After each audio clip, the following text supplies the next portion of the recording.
took care of business on Yeah. this one, Coach. What were you most proud of tonight? I'm extremely proud of all of our guys in the locker room, the character. I'm thankful. I want to thank God for the group that we have.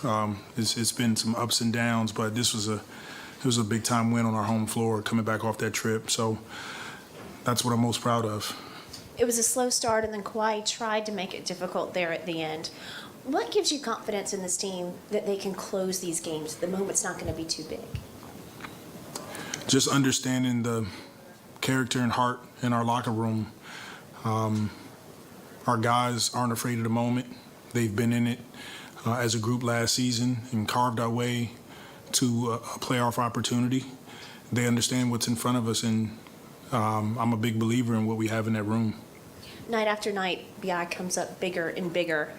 JV popped into the post-game interview and said, I'm disappointed, no triple-double tonight.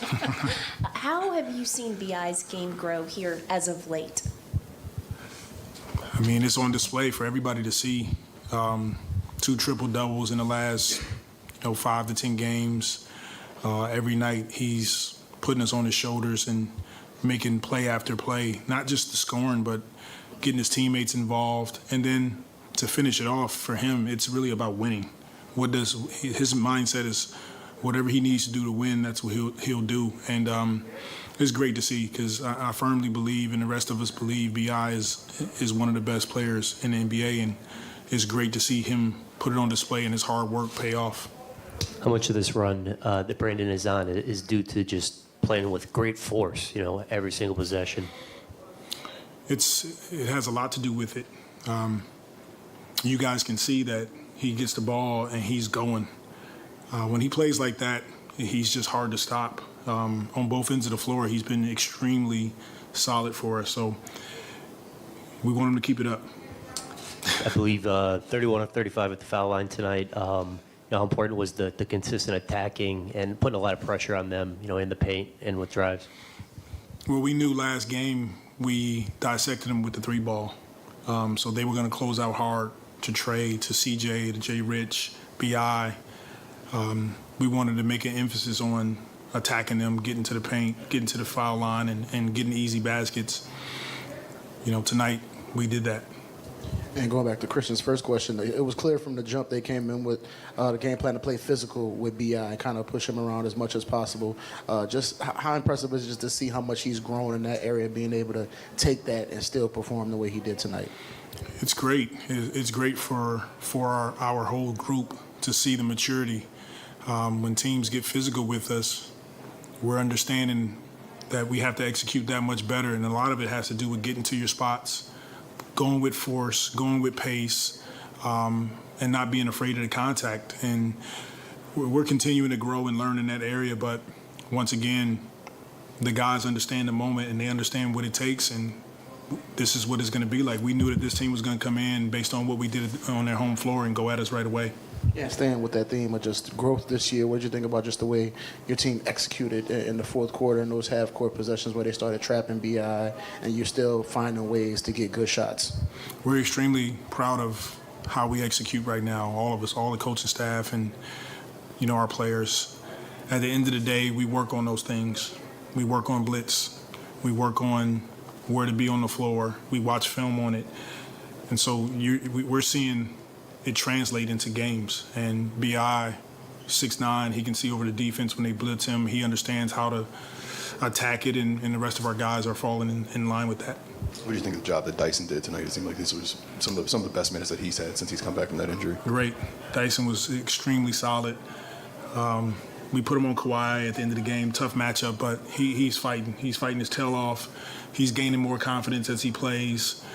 And we believe in what he can do, so we just want to continue to see him grow. Do you see some similarities in the games that he's playing right now and his confidence growing, much the way that playing in those games last year helped guys like Trey and Jose and Herb and kind of, to get you guys where you want to be and have him ready for, a postseason type environment? Absolutely.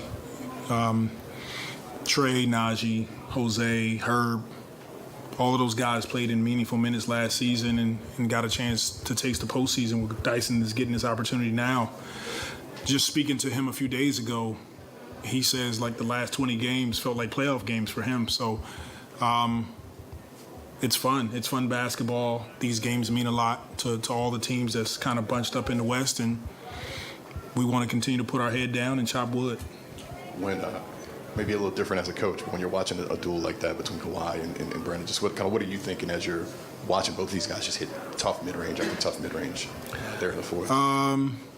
Mostly I'm thinking hopefully Kawhi misses the next two and Brandon makes the next two. But two great players on the floor battling it out. It's fun to watch. Hey, Willie, what were just your impressions of JV there in the third quarter when he just kind of dominated? JV was great. He struggled a bit in the first half, had a few turnovers, missed some bunnies, but he really turned it around in the second half. We went to him. He made a big three. He popped and got to a one dribble pull up, but that's what he's capable of. And it's great to see JV have a bounce back half like he did, because he's extremely important to what we're doing. I mean, 23 points, 12 rebounds in 28 minutes. That's a pretty solid all around game for JV. And Willie, this game feels sort of like I know these games are important, but just the crowd and the atmosphere, did it have a sort of playoff feel to it? It does. It feels like a playoff-like game for us.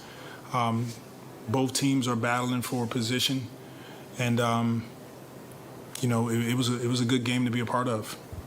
Coach, we've often talked about Trey shooting and his growth and his abilities too, like from a ball handling perspective. But can you talk about his decision making?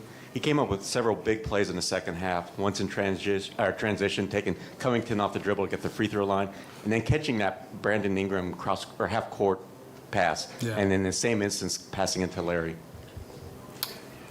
Trey's a good basketball player, and he's started a ton of games for us this season. So we're seeing Trey continue to mature over the course of the year. Once again, he understood. He hit 10 threes last time he played them, so they're going to close out hard to his feet. And he's making quick decisions, put the ball on the floor, go to the basket, finish, and then the pass to Larry. That's just Trey being a good, solid basketball player. Coach, I noticed one time in the second half we had Dyson covering Kawhi, and then you switched and had Ingram, and at least from the taller atmosphere, was that something just based on his play, or was that something you guys just had for a defensive strategy? Sometimes throughout the course of the game, you see something, and Brandon may have wanted to switch on to Kawhi. I don't think it was necessarily my call. Sometimes the guys are out there and they see something, and they have the liberty to switch the matchups up. And BI has been taking on a challenge defensively to guard some of these guys late in the game. And we also trust Dyson, so it's a luxury to have. Coach, y'all are the number one defense since All-Star break on the season. I believe you're a top 5 defense, which is incredibly difficult to accomplish with so many guys being in and out, lack of consistency. I know you often take responsibility when things aren't going well, but can you take a moment to reflect upon, how you guys have been able to get guys to buy in and perform at such a high level all season on the defensive end? Yeah, first and foremost, it's, just having a foundation of believing in God and believing in each other. Continuing to have faith even when you face adversity is important for myself, and it's important for our group. That's how I coach, that's how I teach. I'm extremely grateful for our coaching staff and the staff that we have, and that's what it takes. We work on defense. That's a part of our DNA, is that we want to have a foundation that we can get stops down the stretch of games. We want to put ourselves in a position to win big. We understand that you have to guard in the NBA to do that. And that's team defense. Our guys are committed to that, and I'm extremely grateful. Yeah, Russ was really big for them in the first half. I think you guys held them like 5 points or something in the second half. So at halftime, it seemed like you guys switched BI on to him. Just what did you guys do to kind of slow him down, in the bigger quarters? We wanted to put more length on him. He was taking CJ to the post, taking a few of our guys down there. And Russ is a Hall of Fame player. He can play. But putting length on him, forcing him to shoot over a contested 6'9", 7-foot wingspan, we felt, could possibly give us a better chance to contain him, and it worked in the second half. Okay, thank you guys.